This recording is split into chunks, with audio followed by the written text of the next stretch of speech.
L'artiste que voici est une constellation d'influences au point que l'on peut se demander s'il trouva un jour sa voie propre. La première et la plus forte peut-être de ces influences fut Van Gogh. Les paysages de jeunesse d'André Derain, en aplats de couleurs vives bien détachées les unes des autres, sans ombre et sans profondeur, datent précisément de la première grande rétrospective de Vincent. La seconde fut Vlaminck, avec lequel il partagea amitié et atelier.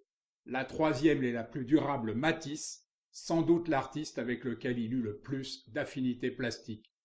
La quatrième, la plus étonnante, car elle n'est perceptible que dans quelques toiles, fut Nicolas Poussin. On peut aussi citer Gauguin, dont les bois gravés sauvages et primitifs eurent un impact considérable sur les jeunes fauves. Mais il ne faudrait pas oublier les influences que Derain lui-même exerça sur ses contemporains. Regardez son portrait du chevalier X. S'il produisit peu de toiles cubistes, c'est à mon sens l'une des œuvres majeures du mouvement. Quand je vous aurais dit que c'est Derain qui révéla à Picasso les arts africains et polynésiens, vous aurez tout compris. Et puis il y eut Giacometti, qui malgré les soupçons de collaboration, d'ailleurs peu concluants, qui empoisonnèrent les dernières années du peintre, n'hésita jamais à avouer son admiration pour lui. Derain est celui qui me passionne le plus, confiera-t-il après sa mort. Si Henri Matisse fut sans conteste le plus important des fauves, André Derain en écrivit les plus belles pages. Le fauvisme, peut-on lire sous sa plume, a été pour nous l'épreuve du feu. Les couleurs devenaient des cartouches de dynamite. Elles devaient décharger de la lumière.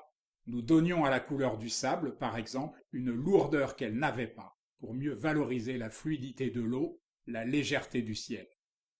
À Collioure, cette petite commune des Pyrénées où il passait l'été avec Matisse et que l'on peut considérer comme le berceau du fauvisme, Derain fut ébloui par la qualité de la lumière, au point d'en parler comme d'une femme blonde, dorée et qui supprime les ombres.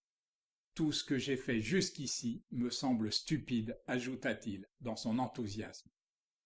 C'est à Collioure que les deux jeunes peintres inventèrent le fauvisme en réinventant la nature, souvent entrevue à travers une fenêtre ou une porte ouverte, comme pour mieux en révéler l'harmonie mystérieuse.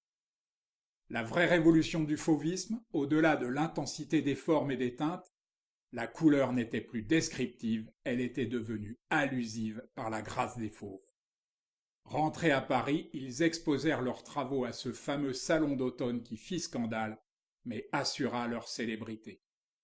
Pour échapper au tintamarre, Derain se réfugia à Londres, où il produisit des toiles équivalentes en qualité à celles de Collioure, d'une sensualité qu'il ne retrouva jamais par la suite.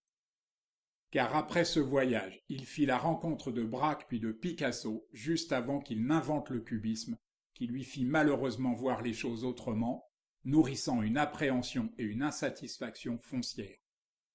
André Derain s'interrogea alors sur la légitimité du fauvisme et se mit à douter que la couleur pure fût une réponse satisfaisante aux multiples questions de la peinture. Se frottant au cubisme, la sienne y gagna en vigueur ce qu'elle perdit en sensualité et en luminosité. Il subsiste un mystère Derain dû en grande partie aux doutes qui ne le quittèrent jamais. Pour ce qui est de ma peinture, avouera-t-il avec lucidité, j'y pense, mais j'y pense trop. Je vois ma forme, mais c'est ma forme qui me tue. J'essaye d'immobiliser ma volonté entre deux formes connues, mais alors c'est la chute complète. Ce qui frappe le plus, à la lecture des témoignages de ceux qui l'ont aimé ou côtoyé, c'est leur unanimité. Pour Braque, Dufy, Matisse, Picasso ou Vlaminck, Derain l'érudit, l'intellectuel, le causeur et le penseur fut très supérieur au peintre et sa peinture n'atteignit jamais les hauteurs qu'ils avaient escomptées.